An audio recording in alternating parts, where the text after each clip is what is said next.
Who are we? Are you sure you want to know?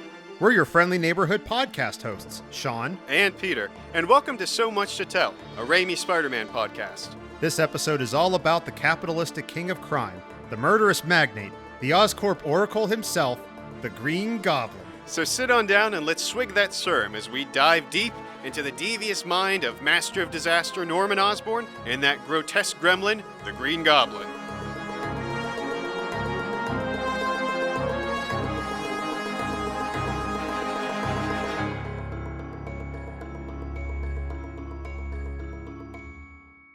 So Sean, I have to say that I think you're particularly excited about this episode. I think you and me both. I think we're both very excited to talk about this topic. Well, you were just like really pushing for this Goblin one. I mean, you were just telling me before we started recording just how much you love the Green Goblin. Like he's kind of like a role model of yours. Like someone you think kids should look up to. Who doesn't aspire to be a mass murdering terrorist on a glider with the Power Ranger suit? I mean, yeah, not my words. You said, Pete, I'll be lucky if I become half the man the Green Goblin is. But you are excited for this, and I'm excited for it too. But I know you really were pushing for the Green Goblin discussion. I think there's a lot of jumping off points here to some very interesting topics, from corporate culture to the military-industrial complex to different philosophies about objectivism versus altruism to family relations, father-son dynamics. There's just so much to unpack here. Let's jump off those points then. Absolutely. Let's take the dive. Well, as we all know, the Green Goblin is one of Spider-Man's oldest foes. Yeah, as a matter of fact, he was revealed in Amazing Spider-Man number 14 in 1964. Okay, so one of the very earliest issues of the comic. I mean, I think he's one of the best known and certainly one of the most notorious Spider-Man villains. We all know that in the comics, he infamously murdered Gwen Stacy, one of the more notorious and infamous plots in the Spider-Man comic series. And certainly the climactic showdown in Spider-Man 1 is an obvious reference to that, or an obvious interpretation of that, just with Mary Jane instead of Gwen Stacy. Yeah, highly based on or inspired by the night Gwen Stacy died, yeah. And I think he was a great choice for the first movie to be kind of the villain there. Really the arch villain of the Spider-Man movies. I was going to say, yeah, arguably the arch nemesis of the whole trilogy, not just the first movie, but the specter of Norman Osborn hangs over the other two movies, quite literally. You have his ghost, or at least a very vivid hallucination, appearing to Harry in the second and third movies. So certainly Norman's shadow looms large over both Peter and Harry. Mm-hmm. Yeah, and what's interesting to me is that when Raimi got on board, the Sandman and Electro were lined up to be the villains from James Cameron's involvement on the project. And Raimi sort of decided that it would be better to go with Norman just because he's, the father of Peter's best friend, and he knew that would lead to some better dramatic confrontations and dramatic situations. Whereas, Sandman and Electro, they're, Yeah, they're great villains, but not necessarily great for setting up some of these different storylines. Yeah, they don't have as much connection to Peter Parker. You're right, because they set up Norman Osborn in that first movie, and they had that dynamic between Harry and Norman, and then also between Peter and Norman, and almost in a way like a triangle between Peter, Norman, and Harry that went on for all three movies. Yeah, you're right. All these different sort of father-son dynamics and all these different... I mean, in a way, you could argue that almost Peter and Harry, it was almost like a sibling rivalry, competing for Norman's love and attention, especially in that first movie. Which of them was going to be more likely to get positive attention from Norman? And certainly you could see a lot of jealousy in Harry. Absolutely. Well, like, Harry says, I think he wants to adopt you, and later on in the movie, Norman does say, you're like a brother to him. That makes you family. Well, he says that makes you family, but what, in other words, that makes Peter his son. Yep.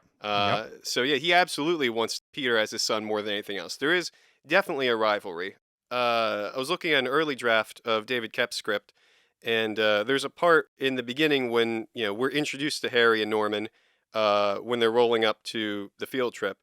And Norman tells his son quite angrily that you may have inherited the name Osborn, but you haven't earned it. Ooh. And that's the whole thing. Norman respects Spider-Man for his physical power, and he respects Peter for his mental power. He certainly respects Spider-Man enough to essentially offer to go into business with him terrorizing New York, but still, like, to make him a proposal like that, I certainly don't think Norman would make an offer like that to somebody he considered his lesser. Oh, yeah. It might be helpful to start talking about Norman and the Green Goblin and kind of go roughly in chronological order. So when we first meet him in the beginning of the first movie, we see him just as Norman. He's not the Goblin yet, but we can see some of his different personality elements there that will certainly be impacted one way or the other by his transformation. Yeah. So we're introduced to him pretty early on in the first movie when Peter's class, his high school class, is going on a field trip, I believe, to look at spiders or I guess various exhibits. Honestly, I don't know. I don't know if the focus of the field trip is the spiders or the electron microscope. I don't know what they're there actually for. Anyway, we meet Norman and Harry, who drive separately to the field trip, by the way, so he didn't ride the bus with all the other students, which just serves to emphasize how alienated Harry must feel from all these other students, or how he feels very self-conscious about coming from a family of such esteem and wealth, because he doesn't even get to take the bus like everybody else. You raise a good point right there, Sean. I mean, in some ways, you want to wonder, how did this son of a multimillionaire industrialist become friends with, dorky little poor nerd over in the corner? But they're both outsiders. And it's exactly because they come from complete opposite ends of the spectrum. One's brilliant and poor, one's not brilliant and rich, and they don't fit in with the normal group of people. In fact, Norman tells him right from the beginning, don't be ashamed of who you are. And that's something that I guess Harry is. He's sort of ashamed of, he wants to be more like a normal person. Exactly. And at the same time, he wants to be the person his father wants him to be. And he's neither of those things. So he's just as lost as Peter is. And so they make really great friends, I guess, in that capacity.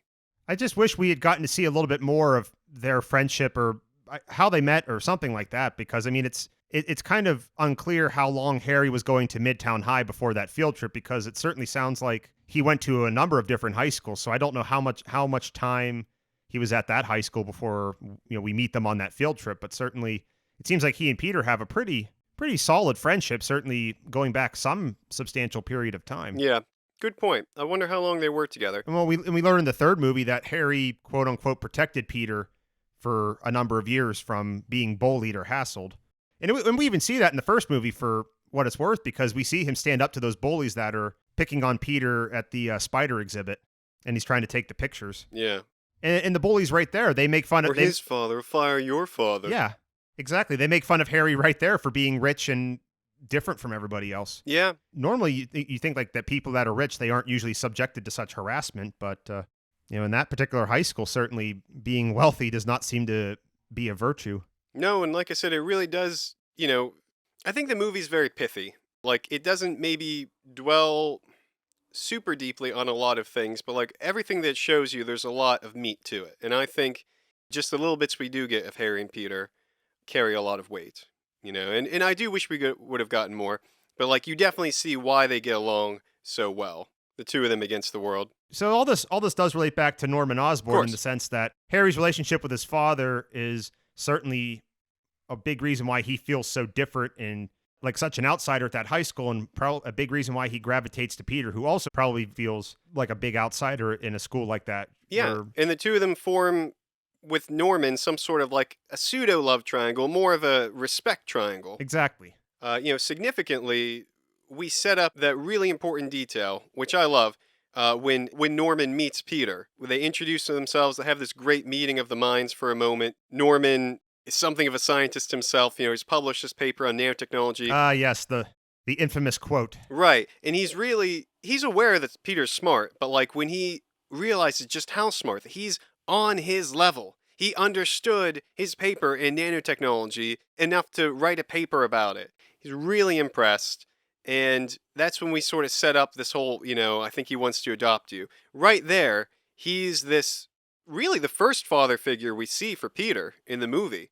And so throughout the movie, it becomes sort of this moral, philosophical battle for Peter's soul between, Norman as the father on one side and Ben as the father on the other. That's set up right from the beginning.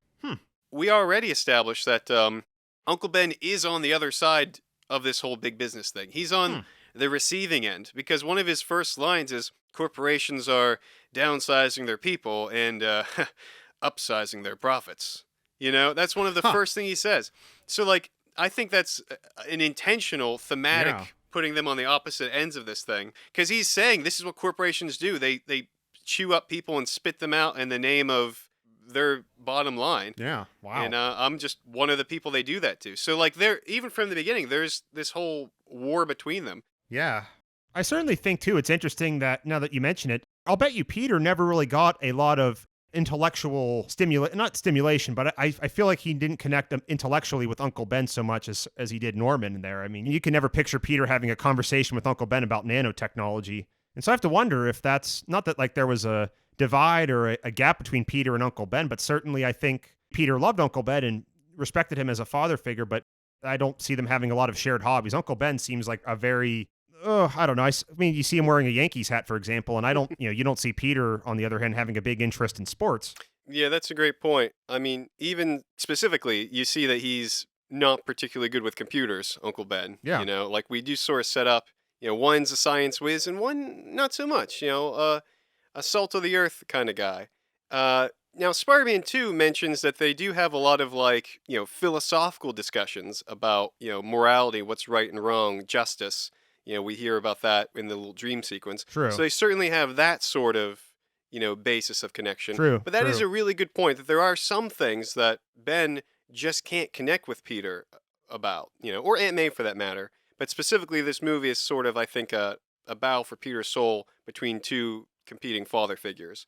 And that's a really good point, that one sort of meets him where he needs it in one place, and one sort of meets him where he needs it in another. So he sort of has to make a decision between the two. Exactly. You're right. I think Uncle Ben is a very salt of the earth guy. I mean, you hear him say in the movie that he worked for 35 years as the plant's senior electrician, a very hands-on, blue-collar sort of job. Yeah. Very different from Norman, who's writing papers about nanotechnology. Although, as we see shortly, in a very short amount of time, Norman is not afraid to get his hands dirty, too, when it comes to testing his scientific theories. Yeah. And so when we meet Norman in the first part of Spider-Man 1, we see, after he drops off Harry, he's at Oscorp, and they're working on a very, very big project for the U.S. military. They're clearly in some sort of testing area, and they're being paid a visit by a delegation from the U.S. military, led by the very interestingly named General Slocum, which I'm sure many of you are aware, but that was the name of a that was the name of a ship, a passenger ship that sank in New York City in, I think, the 19th century or the early 20th century. I think it was 1904, I believe. Yeah, 1904. It was a ship that caught fire and sank in the East River. I give you my honest word, I had no idea about that. Do you think there's any significance to him being named after that ship? I would say so. I certainly think, if nothing else, for himself, that character being named General Slocum, it's kind of it's a dark foreshadowing, because he's murdered by Norman, and certainly the General Slocum, the ship, was destroyed in a fiery inferno, and that's kind of the way that General Slocum in the movie meets his fate. Now, the Slocum ship, was that a military It was vehicle? No, it was a passenger steamboat Oh, okay. that sank in 1904 with an estimated 1,000 people perishing. Jeez. Well, so the man's kind of a disaster, I guess. Exactly, in other just like words. that. It's a very bad name. It's a very unlucky name to have if you're in the New York City area. Wow. Well, that's dark and fascinating. As I said, I have to imagine that was a very deliberate choice. So that'd be like calling him like General Titanic. Exactly. It'd be something similar to that, where you're naming somebody after a very infamous disaster. Fascinating. Well, bit of foreshadowing there. Yeah, exactly. So we first meet Norman. He's greeting this delegation of military officers, General Slocum, and a couple of the board members from the Oscorp board of directors.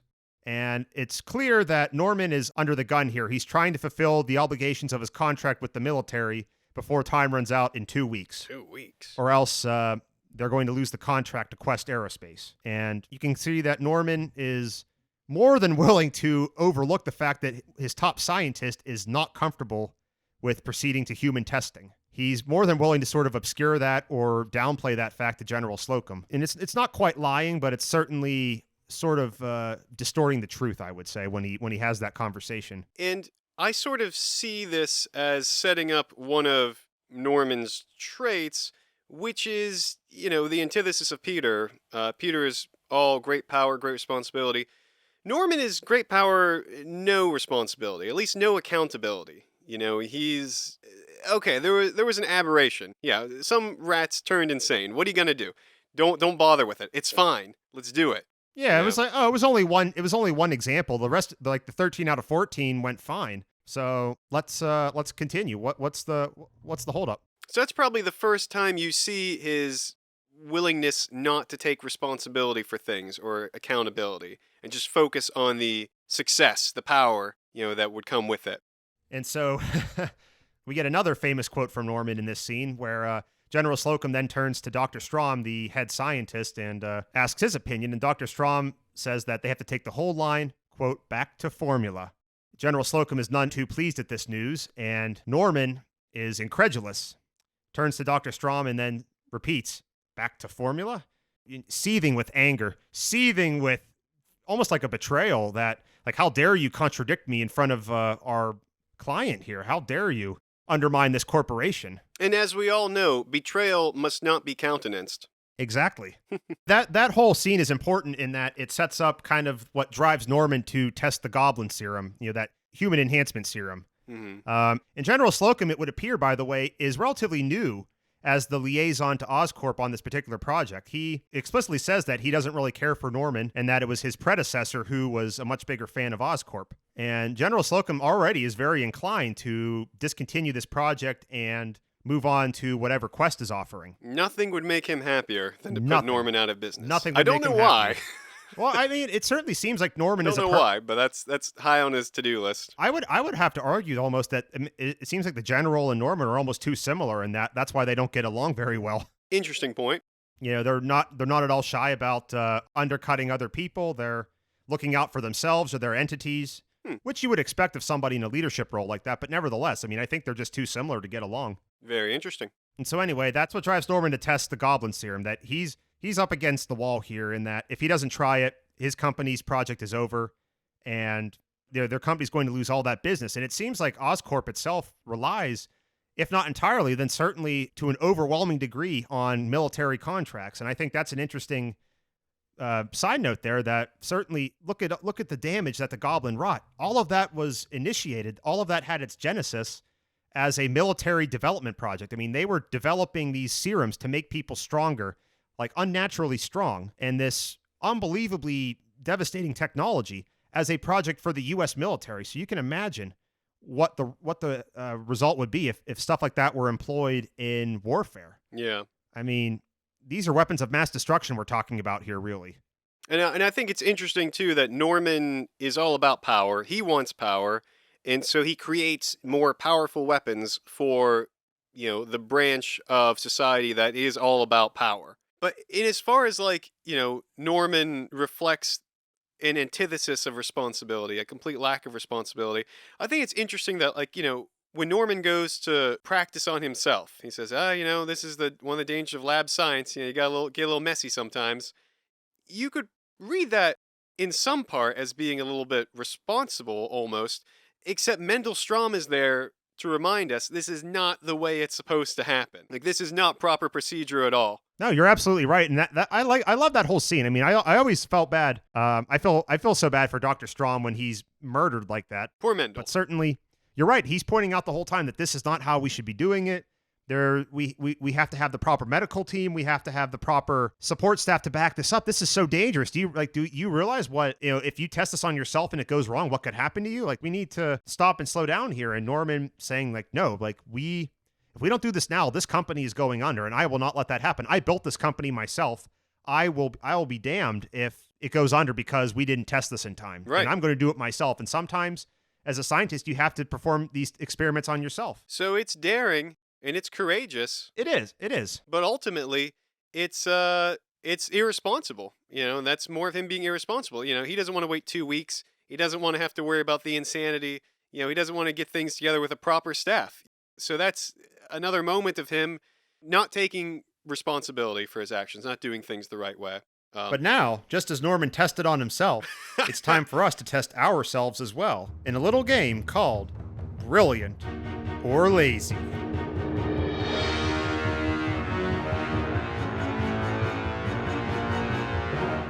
Can Spider-Man come out to play? All right, Sean. Do you want to go first? Shall I go first? I'll go first. I would love to. Go ahead. See if I can stump you with my question here. Okay. In the movie, how many police officers attempt to arrest the Green Goblin during his feigned surrender during the World Unity Festival? Oh, barnacles. And just to let you know what I'm talking about, it's when the police officer yells, "Hold it right there," and Spider-Man says, "Oh boy," because he knows what's about to happen. Oh no, I know what it is. Okay. Well, I think it's, if I remember, if I can see it in my mind's eye correctly, is it 3 that whacks one left, whacks one right, and then kicks one right down the middle? Sorry, Peter. No? You're close. I thought it was 3 that when I thought of the question, but I actually watched the clip. It's 4. Oh man! If you pause it for a brief second, what's the fourth guy you'll do? see there's 4 police officers coming up on him. It's like you blink and you miss it, but there's 4. And if you watch him beating them up, he does actually strike 4 officers. I know it's 4 seems like a weird number because I thought it was 3. Then I thought it was 5 when I first watched it, but it's actually 4. Okay, well, hey, that's the name of the game. I'm lazy. All right. Well, now it's my turn to stump you. Let's see. Sean, in which Oscorp laboratory does Norman's fateful transformation transpire? I'm looking for the name of the laboratory. I want to say the it's identification. Lab C34. Is that your final answer? That they are. I know because I want to say they have that in the video game, but for some reason C34 is what comes to mind. But I know there's like a number on the wall that you see in the background. I just can't. I want to say it's like 34 or something like that, but I honestly could not tell you anything more specific. Sean, you are one off, my friend. It is C35. Oh man! But still, that's, as Goblin said, impressive. That's pretty good. It's not bad. You were right on the mark too. I mean, we were both off by 1. We're just slightly off with our numbers. Yeah, we're both off by 1. I think of like the Lego set comes to mind. It's got the C35 in the back, and for whatever reason, that always seemed prominent to me. That's what I'm saying. Like they put it on the merchandise. I'm pretty sure they have it in the video game too. Because there's a level where you have to like go through the Oscorp laboratory trying to stop the chemical weapons program that apparently in the game they're doing. So I know that's why I know I saw that number somewhere, but I just very close, so close. Very close. That's okay. You got it right off the bat too, because if you were gonna get a little stumped, I had multiple choice prepared. One of them was gonna be 2319. I looked forward to saying that, but you were right on the ball with that with C34. So close, but ultimately. Lazy. Close only counts in horseshoes and hand grenades, not in this trivia game, unfortunately. Couldn't have said it better myself, Sean. But speaking of hand grenades and other weapons, Norman Osborn. When we last left Norman, he had just irresponsibly tested on himself, murdered Dr. Mendel Stromm, and taken his first steps into being a major maniacal thorn in New York's side. Not exactly an upstanding citizen. But I also think the movies take great pains to portray Norman as sympathetic at times. Like, I think the best example of that is later on when we see the board firing him from Oscorp, essentially, or forcing him to resign, really. And obviously, we all know the background of that is that he tests the serum himself. He becomes the Goblin. He gets those new powers. He begins using the Oscorp technology, and he bombs Quest Aerospace and kills General Slocum and a lot of the Quest people in the process. So he takes out his number one rival in terms of this military contract. And then, for whatever reason, that company, after it's attacked, decides to merge with Oscorp. And as part of the deal, Norman has to resign. And just as Norman is proudly announcing to the board that their revenue is up, their stock is up, everything's looking good for Oscorp, they're the number one supplier to the U.S. military, he's clearly proud of himself and beaming with this great news. And it's immediately turned on its head when the board tells him bluntly and with no wiggle room, no room for negotiation, nothing, that he has to leave. Because the last thing they want is a power struggle with entrenched management. You're out, Norman. That line right there says it all. You're out. Almost like that they're happy to see him go, which I feel like you get a sense of that early on whenever he meets those board members in the lab for the first time. Almost like they're annoyed, or at least they're not happy to see Norman. Like, they're very stiff and formal. It's very uncomfortable. Yeah, Balkan in particular. Yeah, Henry Balkan just seems to have it out for him for some reason. Yeah, whereas Mr. Fargus seems a little bit more on friendlier terms with the Osborn family, especially Harry. Yeah, maybe slightly more sympathetic, yeah. Nevertheless, I mean, the board was unanimous. I mean, we see Norman plead. I mean, absolutely heartbroken pleading with Maximilian Fargus to try to do something about this. And Max is the one that has to deliver the bad news and, tell him that, nope, we are unanimous. I started this company. Do you know how much I sacrificed? And honestly, I completely sympathize with him in that moment. I really do. I feel bad for him. I mean, Yeah. I would feel bad for anybody that took a company that from just an idea in their head, put in hours and hours of their own toil, tested their products and theories and formulas on themselves, and took a lot of risk and built it into a really successful company, only to have it stolen from them. I completely sympathize with Norman and his feeling of betrayal right there, completely independent of whatever revenge he gets later on as the Goblin. Right, yeah. Ignoring the fact that he went on a murderous rampage a couple of times, you're absolutely right. I mean, it's unfair what the board does to him, and you definitely sympathize with him. Yeah. Do you know whose idea that was, that he started that company? Who's that? Well, that was Willem Dafoe's idea. That was his contribution. Earlier on, the idea was maybe that he came from, like, old money, but Willem thought that, like, really he should have started the company. That's interesting. And I think that adds a lot. It's certainly a different layer of context. Well, I think so, because certainly in American culture, we hear a lot about the quote-unquote rags to riches story. And I'm not saying that the Osborns were, dirt poor when they started, but certainly I think it speaks very highly of this idea that in America, you can start a company and it can become a multi-billion-dollar enterprise. I mean, we've had that a lot in just the last number of years with Facebook and Amazon. And Oscorp, again, it kind of seems to fit that mold, where it started out with Norman Osborn just doing experimentation and investigating various scientific technologies.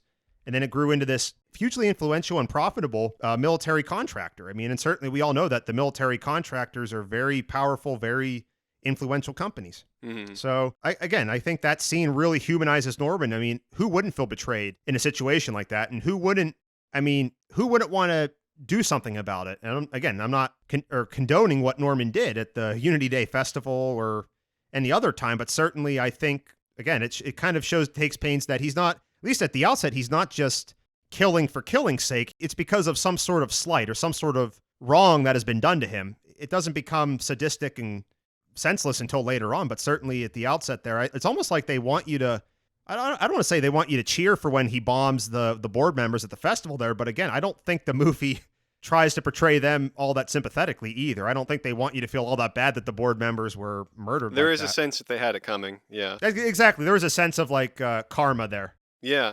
And what's interesting is that moment is a little bit, you could say, paralleling a similar moment that Peter has. When Peter is slighted by the wrestling promoter who's supposed to give him that $3,000 and he doesn't, there is that little bit of a, yeah, good for you, Peter. Forget that promoter, the jerk. When Peter, lets him go.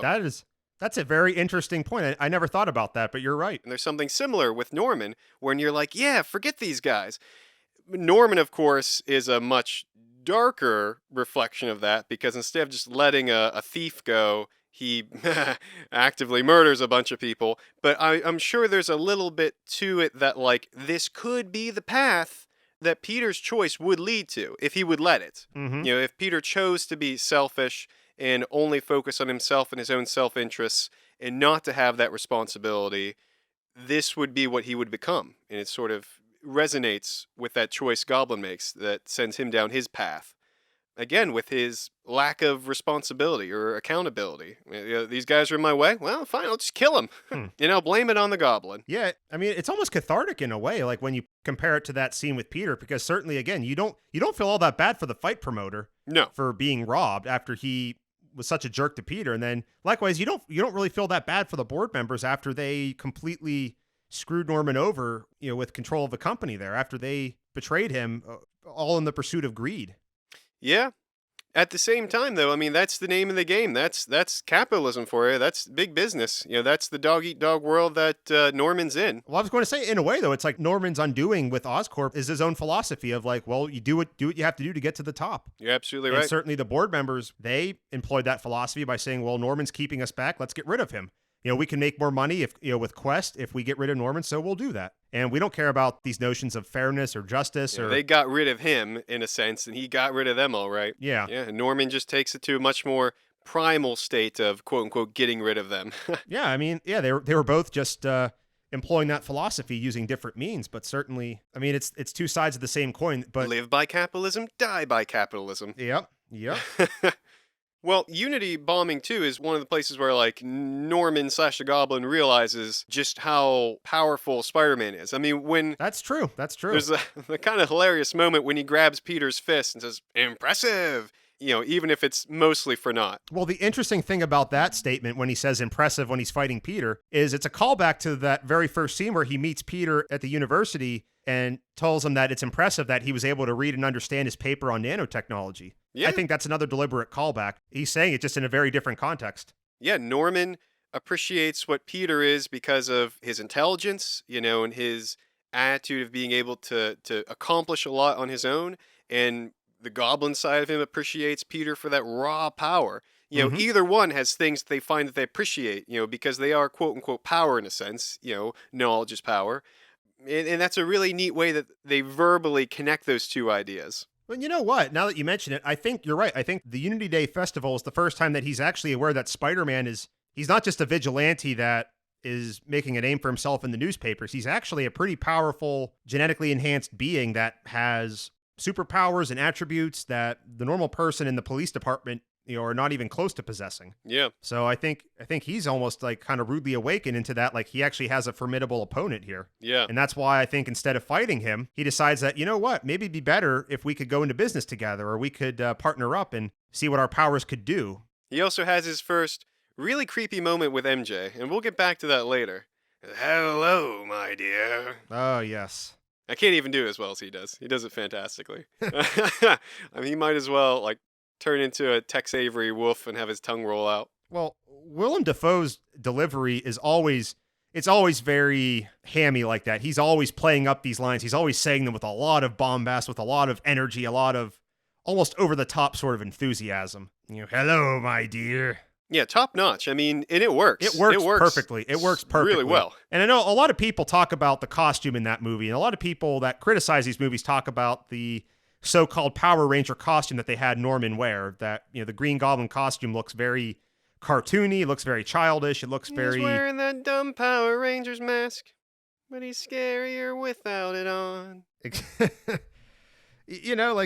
That costume gets a lot of flack, but I actually think it works very well with the tone of the movies. I think it works very well with the kind of delivery that Willem Dafoe brings to the role. I think it works really well as it is. I think it conveys everything that the filmmakers wanted to convey.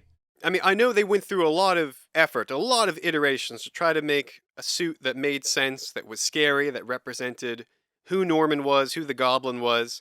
And of course, we know what they eventually settled on. But at one point, though, they were trying to find something that was a little more Halloween goblin-y before settling on the more corporate military aspect of it. Mm-hmm. Because, as a matter of fact, I'm fairly certain that originally it was just the glider that Norman had created. And then ultimately they decided, well, let's make the suit part of it, and that'll work that in. That's how he gets a suit. As William Manser, who was one of the designers on the film, said, at a certain point, there was a realization that a clean direction for the Goblin would be that the suit fit with the glider, potentially made by the same company. This manufactured look means there's potentially less chaos in him since it's built by a corporation, not a crazy person. It's not a maniacally crazy Halloween idea of him running around and scaring people, but the insanity of it is him using this power. It gave the Goblin a different edge. And I'm taking that from the Behind the Mask of Spider-Man book, which is a great book, worth checking out. But it is interesting because it might not be like the green scaly thing from the comics, but the suit and the glider are representative of like physical, scientific, and corporate prowess of Norman. Like this is the peak of Oscorp Industries that he's using as his defining feature. So not only is it strong and a brilliant scientific advancement, but it's also that capitalistic prowess, shows his business acumen, that achievement of his corporation. So that's all mixed in there as well, that he carries with him as the Goblin. Absolutely, and this is in a way his crowning achievement. It has nanotechnology. It has this performance enhancer that they developed from scratch. It has the flight suit. I mean, it just has everything that he wanted it to be, and everything he thought that the military would be able to use in combat. So they clearly put a lot of thought into what kind of weapon systems would be on that glider. Mm-hmm. I mean, let's talk about it has a machine gun. He has bombs, pumpkin bombs. He has, for some reason, he has a sleep. Big knives sticking out of it. Exactly, like big knives. And in the video game based on the movie, he has these, what they call homing spikes. He can launch like what are like arrows almost that will home in on the enemy and stab them. Whoa. He also has, in the video game based on the movie, he has razor bats, which are these almost like drones, but they have these sharp edges and they go and cut you instead. Well, we see his razor bats in the movie too, when he throws them at Spider-Man in the burning building. Hate those things. Right. And like you said, he's got sleeping gas for some reason. Yeah, he has sleeping gas that he can launch from his own fingertips. So clearly, again, they put a lot of thought into what kind of weapons this glider would have. It seems and he's got a trident hidden in his secret compartment. Yes. Exactly. I don't know where he pulls that trident from. Well, it seems to me that the glider was designed almost for like relatively close quarters combat. I mean, maybe not like face to face, but certainly it's meant to be used where you're you're relatively close to your enemy, for a machine gun and for these other things to be able to function with the intended accuracy and efficacy. Can you imagine real soldiers using the Goblin glider? Just a bunch of them running around in a Goblin glider?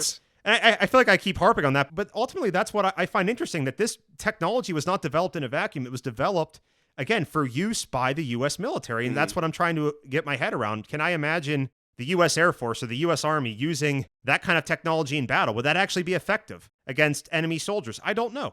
And that's what I'm trying to figure out here. I mean, the machine gun certainly would be useful, but I mean, I feel like the glider, as we've seen, the glider could be easily knocked out of the sky. It has technological limitations. I feel like it is not at all impervious to enemy attacks. So I really don't know what the usefulness of that would be in battle. I mean, I don't know. Like, I mean, is Norman's suit armored? I mean, but armor adds to the weight. I don't know. I mean, I guess I'm just trying to say that I feel like the military usefulness of that glider and suit, it's impressive. Maybe it's more of like a psychological weapon than anything else. Like, it scares you. It certainly makes an entrance. It certainly is noticeable, but is it practical? Was it useful in combat? I don't know. I mean, he did seem to catch the Quest Aerospace people off guard. That's for sure. Right. Now, I mean, having said that, I think that the Quest Aerospace quote-unquote exoskeleton seems more realistic, but, like, it's also clearly a lot jankier, I would say, than the Goblin for sure. glider. I mean, the glider is very maneuverable. It's just a big tin can with a couple guns on the side. That's even less practical. Well, certainly, it doesn't seem like the armor on that thing helped them very much against Goblin's attack. I mean, that pilot Who would ever agree with that over the Goblin glider? I mean, because you're getting at least two things. Like, yeah, maybe the performance enhancers, like Oscorp's patented steroid brand, isn't, completely operational yet, but you're getting the darn glider in the suit. What all does Quest Aerospace have except for that big tin can with a couple guns stuck to the side? Exactly. I mean, really, I think you're right. Like, Oscorp's program there was a lot better than Quest. Quest, as far as we know, did not have any sort of companion steroid or performance enhancer, whereas it seems like the Oscorp program was both glider, flight suit, and the serum. So you're getting like almost like a 3-for-1 deal. General Slocum really had to go out of his way, turning a blind eye toward all the things that Oscorp had to offer to decide that Quest Aerospace was better. Well, it just goes to show you that his dislike of Norman Osborn really, was pretty devastating to him there. Yeah. You know what though? I'm thinking about it. And it's like if you're an infantryman and you see that glider coming at you, that would be pretty dangerous. It could be a fear tactic. It's like in World War I, you're a soldier in the trench and you see this big metal hulking wagon coming at you. And I mean, the tanks made their introduction in that war, and certainly at the time they didn't really have a lot of effective anti-tank measures. And I have to imagine it would be similar if you're in combat and you see this glider coming at you from the sky. How are you going to defend yourself against that? You really can't. He has bombs, he has machine guns, he has, chemical weapons, he has gas. He has like a variety of measures, and that's not even counting the human enhancement serum. Whereas like if you're in hand-to-hand combat with the Goblin or somebody who has been modified by that serum, you don't have a chance. I mean, he is so much stronger, quicker. Not to mention, I think it's plenty terrifying regardless of what it looks like. I think, maybe the mask looks a little, looks a little campy, but certainly I wouldn't be focusing on the mask. I think what's scarier is what he does when he's in the costume or without the costume, but certainly in the costume, which is murder, throw bombs at people, shoots, a machine gun from his glider, razor bats. I mean, the guy. Yeah, I mean, that's a good point. No matter what he was wearing, I would be more concerned with the bomb flying at my face. Yeah. For what it's worth, I think the mask, it had to come from somewhere else, because we see another person in that green suit and on that glider in that first scene at the Oscorp laboratory, but we don't see any mask. And so I have to imagine that Norman might have made that mask himself, or he pulled it from somewhere. I mean, maybe it was something in a collection he had. I don't know. Yeah. Because I think the mask clearly was not part of the flight suit costume. It was clearly not part of what was intended to be worn while you're operating that glider. It clearly came from somewhere else, whether it was in his house or something he had lying around at the company. I don't know. He definitely has a thing for masks, which is interesting. That's well established. Yeah, because we see his house, we see his walls are just coated in masks of various origin from all over the world. I mean, he clearly has a thing for masks, and so that's why I don't think it's that far-fetched to say that he had this green mask already in his collection, and he just decided to start wearing it with the flight suit. Perhaps he had the flight suit made based on the look of that mask. Maybe he liked it and said, "Hey, can you do it in this color?" Why not? Well, exactly. I'm just wondering, like in my personal headcanon, like maybe he made the mask for himself at some point earlier because of his love of masks. He said, I'm going to make this as part of my hobby. It's very, very possible. I mean, you have to imagine that Oscorp has the manufacturing capacity to make something like that. If they're making military-grade technology, they certainly can make a little plastic mask or fiberglass. And then maybe just out of, the suit has to be some color. Let's make it green. Can we make it sort of like this same material as this mask? I don't know. I'm looking for some sort of a reason. Well, let's not forget, too, that the flight suit was still in the testing stages, and I have to imagine in combat, I don't know if you would wear something green like that because you'd be able to see that from quite a distance away. Right, it doesn't really do a lot for blending into your surroundings. I mean, I'm just thinking about military uniforms, and I don't think they would go for something that obvious. But I'll bet you somebody at some point has looked at these masks on his wall and specifically analyzed what each of them are, what they mean, where they're from, and if what they symbolize, whether it's war or aggression or hunting. I mean, who knows? But there definitely has to be a reason why he has all of these masks on the wall. Well, I know as far as the production crew is concerned, some of those masks are like $4,000. They're just renting them, because some of them are like antiques. Some of them are new. Interesting. But they picked a lot of like tribal war-based masks. Like they said, they didn't pick like fertility masks or anything. I was going to say, I was kind of figuring they were meant to be warlike in posture. They were meant to be masks of aggression, of domination, of subjugation, of conquering, whatever. Yeah, and maybe that's because that's the persona that he knows is within him or wants to embody. I don't know. They serve a practical purpose in the movie to explain why he decides to put on a mask. But Norman obviously has some sort of connection or interest in these things, and I don't know. I wonder if it has to do with an interest in maybe psychology, his own psychology, an awareness of there being different aspects of himself. Some of them perhaps more uglier than others than he would want to admit to. I don't know. But maybe even if Norman doesn't understand that, or if that's not the way he feels about the masks, for me, the presence of the masks reminds me of all the different sort of personas that we have. The heroic side, the more selfish side. We see both of those in Peter as well as Norman. MJ puts on a mask. For her, who she is at home is very different from who she is in school, and who she is at school is very different from who she is with Peter. So we all have these different sides to us. And I think, what the story of Norman shows is that we can sort of choose which side of us that we want to give the most airtime to, which side we want to give into, which side we want to promote and support. Because we do have these different masks, but in the end, we are the mask that we choose to be. No, I would agree with that. So people contain multitudes, and I think that begs the question, is Norman culpable for all of this? Because he seems quite surprised when the goblin appears and, when he finds all these people dead. I think Norman would have you believe, and I think Norman would like to believe himself, that he isn't responsible. Again, with the lack of responsibility. He would rather not take responsibility for those things. It's the goblin did it, not me. Even when the goblin appears to him in the mirror, the goblin says, "Don't play the innocent with me. You've known all along." Sort of perhaps letting us know that it's all part of Norman's mind. And I think he's actively choosing not to accept that as part of him. But he knows, and he sort of turns a blind eye to that part of himself. Up until the point where he freely lets it go, and uses it to his benefit. Well, he does say himself that we are who we choose to be. Absolutely, and I think that's objectivist quality. That, you want to be great, be great. Mm-hmm. I made this company. I did it.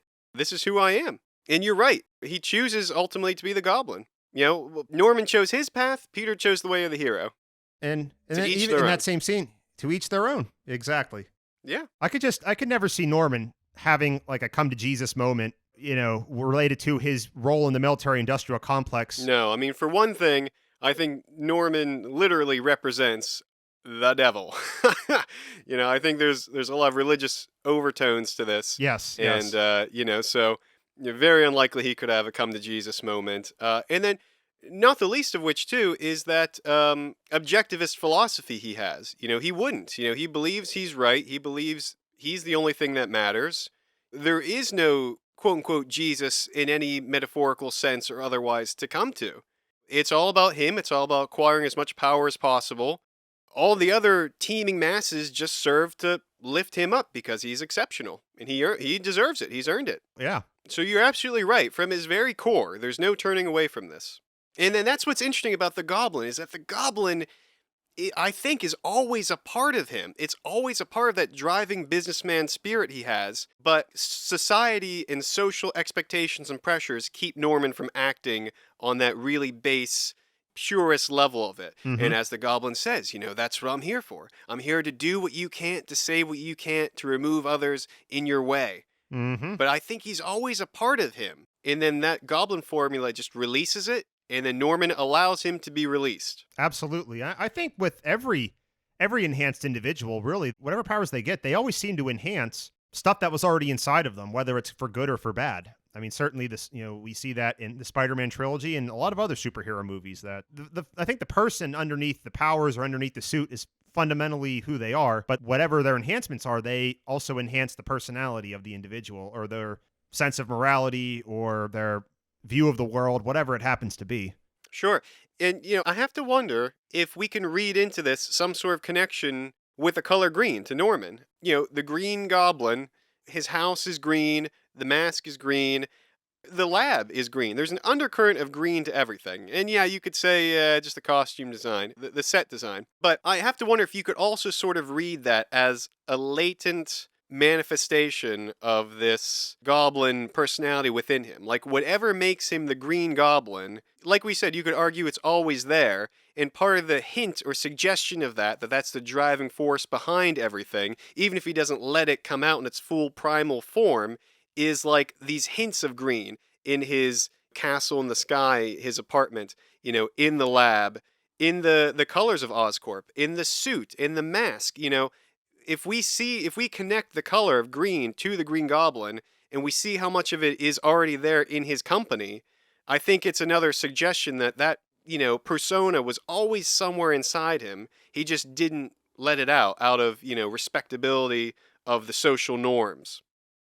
Norm. The social Normans. Yeah. Well, I was just going to say, just as like a side tangent, I mean, think about everything that's associated with the color green. Green is associated obviously with money, so greed, True. financial advancement. And then also the phrase green with envy. Yeah. Norman is clearly an envious person. He envies power. He envies money. He envies influence. He envies control. He envies dominance. Mm-hmm. You think about the phrase green-eyed monster. It means somebody who's jealous. I think the color green certainly has a lot of connotations for some less than savory things. Yeah, say. let's not forget too, just moldiness, nastiness, sickness. Yep, that's true. Like green is like it's a color of mold. So if your food has anything green on it, it's probably, well, unless it's like lettuce or a vegetable, but usually, yeah, it means there's some sort of spoilage there. So between the monetary implications, the enviousness, and the sickness, that all applies to Norman. And interestingly enough, in the movies, when you see the color green associated with Peter, it's normally because he's going down that path Mm-hmm. of Normans. Yes. When he shows up to the wrestling arena, it's bathed in green. When he skips out on painting with his uncle, they painted in green. There is a constant recurring of green, even when Norman has that moment where he approaches Peter at the graduation and sort of appeals to him, makes him a member of the family in a sense. the color of the graduation is green. Their cap and gowns are green. I mean, yeah, that absolutely. I think that's an interesting observation about where they use the color green in that first movie. Visually portraying the paths that the two of them take and how those sometimes intersect in a somewhat dangerous way for Peter. Well, I think what's interesting too about the conversation at graduation is that the graduation ceremony happens not too long after Uncle Ben's murder. No. And obviously yeah. Peter was very emotionally vulnerable at that time. Yeah, good We point. see them get home from the graduation, him and Aunt May, and immediately Peter goes up to his room and starts crying because he's just so upset that Uncle Ben wasn't there. And certainly, I think he's probably more susceptible than ever in that moment to having some sort of pseudo father figure, become his mentor and benefactor like Norman. That's a really good point. Yeah, in some ways, Norman goes after him when he's in his weakest moment. Exactly. Not that Norman, I don't think he means anything ill by that. I mean, there's obviously the problem of him not, caring about his son enough, but putting that aside, I don't think his appeals to Peter in that form are necessarily bad. No. And, to his credit, Peter doesn't give into it either at all, because it's right after that he makes an even firmer commitment to being what Uncle Ben would want him to be by becoming the Spider-Man. Exactly. But just as Peter faces a choice, so now we face a choice, because we are who we choose to be.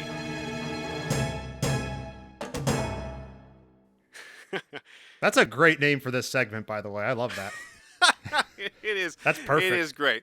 But this is why only fools host a Spider-Man podcast, because you never know when some lunatic co-host will come along with a sadistic choice, such as, would you rather crash at the Osborn penthouse or rent a place from Mr. Ditkovich?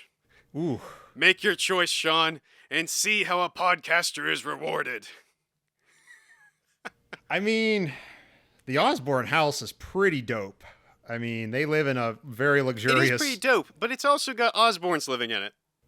I mean, Harry's pretty cool at this point. He's not Goblin Jr. yet. He seems like a pretty cool guy to hang around. He likes basketball, I think. So, I mean, I feel like... as long as you don't mind all those masks looking at you. Yeah, that's what I was about to say, though. He has that creepy mask room, and, I mean, I think Norman is kind of a low-key alcoholic. So I think I wouldn't really want to be around him when he's drunk. And I feel like being like a very stressed business executive, he's probably drunk a lot of the time. That's a good point. And I'm not even just talking about drunk on power, but like he's like alcoholic drunk. Yeah. So that would be kind of disturbing. I don't know if I'd want to deal with that. He seems like he'd be a really abusive housemate who would yell at me for stupid things. But it's a really nice house and like it is a really nice house, but he seems to expect a lot. Yeah. Don't forget his definition of being a slob too. He tolerates no slobs. Yeah, that's tough. It's like, would I rather live in a really cool Manhattan penthouse, like, in the middle of the city where, there's a lot of clout and a lot of prestige that comes with that. Like, people would respect you, or at least they would be jealous of you for living in such fancy real estate. But on the other hand, it does have Norman, who is kind of a terrible person. So, boy, I don't know. I know it's not easy. That's why I picked it. That's why I'm holding the penthouse in one cable car, and I'm dangling Mr. Ditkovich in the other hand. Mr. Ditkovich is weird. He's kind of nosy. But he also seems like a good person. But his apartment's a dump. It is a dump. I would have more autonomy there. Yeah, it's true. But you're like right above a subway or something. Yeah. I'm sorry. You know what? I've got to choose the Osborn penthouse. I know I would just try to stay away from Norman. I'm sure it's big enough that I could have my own room, that I wouldn't have to deal with him as much. Okay, yeah. And I would just have to be smart enough to avoid him when he's drinking and having his demonic hallucinations. Yeah. But it's a nice house, and I'd be close to all the cool stuff in New York in the middle of Manhattan there. So Osborn penthouse. I'm living there. It's a dope palace in the sky. Just if you hear any laughing at night, just show yourself out. Lock your door. Not that that would do much, but I'll, Plus, by the way, Harry apparently can make a mean omelet, which, I love breakfast food, so. That's true. So, okay, Osborn penthouse for sure. Yeah, that's fair. Okay, well, that's your choice. I think I wouldn't risk it. I don't know. Although the Ditkovich apartment looks so depressing, I don't know. At the end of the day, though, Mr. Ditkovich seems like a pretty good guy. I mean, in fairness, being a month behind on your rent, and Mr. Ditkovich, if he hounds you over it, but he doesn't seem to ever like threaten to kick him out. So Yeah. I don't know. He's not threatening to take you to court to evict you, but Seems like a pretty but cool guy. you also got to deal with his loud card games, the loud music, his daughter who has like the crush on you, and it's kind of awkward. And the apartment itself, as I said, is kind of a dump. So I mean, It is kind of a dump. Okay. My choice is that as soon as I hear maniacal laughter emanating from the walls, I'm out. I'm getting a place at the fair. Ditkovich apartment. That's fair. All right, that's my choice. All right, what have you got for me, Sean? Oh boy. Okay. Oh boy. Would you rather be the test subject in Dr. Strom's test, assuming that he got the 2 weeks to get the proper trial together with the medical team and all of that, testing the same serum that Norman used? Yeah. Or would you rather be the person in charge of Oscorp's HR department after finding out about Dr. Strom's on-the-job injury/death? Would you rather, the HR person that has to investigate that and find out what happened and tell the rest of the company that we had this fatality in the workplace? What would you rather do? Well, on the one hand, I'm definitely going insane if I take that formula. It would appear. Although there is the proper medical team, so That's true. maybe things could have been different than how it turned out with Norman. We don't know, but I mean, you're still putting yourself in harm's way by testing the serum. Even with a proper medical team, I think you're still going to go insane. I don't know if like jabbing me with epinephrine after it happens is going to like stop the insanity from flowing through me. I don't know.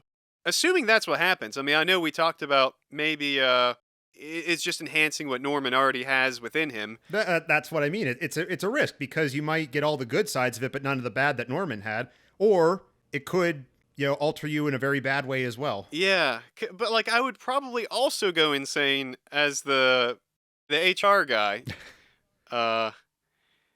You know what? I think the safest option is just not to touch the stuff. Just don't do goblin juice, kids. Just don't do it. Stay off the stuff.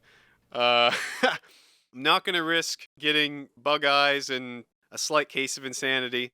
I'll just have to cover up. I'm sorry. I said cover up. I'll just have to tend to the accident in the workplace. Well, I feel bad for you having to deal with OSHA and all the other agencies that would investigate workplace injuries and mishaps like that. So I know that the red tape you will be dealing with will be monstrous and voluminous, but you're right. But at least you won't have bug eyes and aggression, insanity, etc. So, although I don't know, red tape and bureaucracy can drive you just as insane. I know. I think you're right. I think either way, I pretty much go insane. So it is a pretty sadistic choice to have to make. But yeah, I guess I am sacrificing superpowers at that point. But I don't know. Being able to deal with bureaucracy is a superpower as well. So, well, that's true. What would you do? What would you choose? I would probably pick being the HR guy. I mean, maybe just because I'm used to dealing with workplace issues now from just in my job, but still, I think it would suck. But I also feel like I don't know. I feel like it would be interesting to be the Oscorp HR person, given the kind of personalities that we see working at that place. That's true. I feel like that would be a very interesting job. Or maybe we're just cowards. Norman would call us cowards. Don't be a coward. Risks are a part of laboratory science. Well, that is very true, and we all saw that firsthand. Well, all right. I guess we've decided that we're more the office type than the flying around the city on a glider type. But so I'm glad we figured out who we are. Norman would be proud. And hey, speaking of Norman, we've got so much more we want to tell about Norman that this analysis can only exist as a 2-part episode. So that's right, true believer. Stay tuned as we venture further into the twisted psyche of this archvillain, his sabotage of Thanksgiving, and finally, his fateful last encounter with Peter Parker. All this and more in the Oscorp Oracle, Part 2. If you're looking for something to do before then, please feel free to swing on by Twitter at SMTT Podcast, as in So Much to Tell Podcast. Until next time, Godspeed, Spider-Fan! All right, All right. That's good. Yeah, I like that.